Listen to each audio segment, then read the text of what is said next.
सांगली लोकसभा मतदारसंघातून स्वाभिमानी पक्षाचे सांगली जिल्हा अध्यक्ष महेश कराडे यांना स्वाभिमानी पक्षाची उमेदवारी जाहीर झालेली आहे। गेल्या अनेक दिवसापासून त्यांनी या मतदारसंघातून निवडणूक लढवायची तयारी केलेली होती।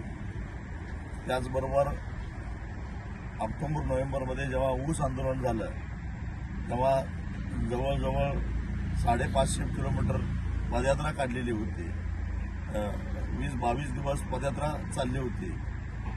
त्याचबरोबर तासगाव कारखाना असेल, डोंगराई कारखाना असेल, नागेवाडी कारखाना असेल, या सर्व साखर कारखान्यांनी जी थकवलेली ऊस बिलं आहे ती ऊस बिलं शेतकऱ्यांना मिळवून देण्यासाठी प्रचंड अशी आंदोलनं केलेली होती।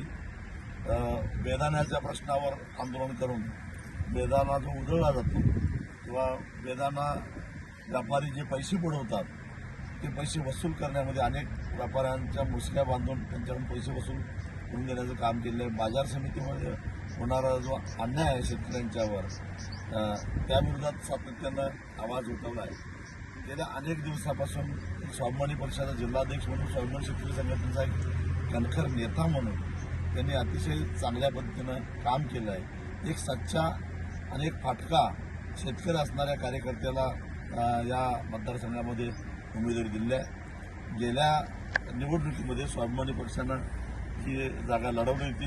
जवळपास 3.5 लाख मतं आम्ही घेतलेली होती। त्यावेळी महेश कराड्यांना अशाच पद्धतीनं लोकवर्गणी यायला सुरुवात झालेली आहे आणि त्यामुळे ती तगडी लढत देऊन विजयी होतील अशी मला खात्री आहे।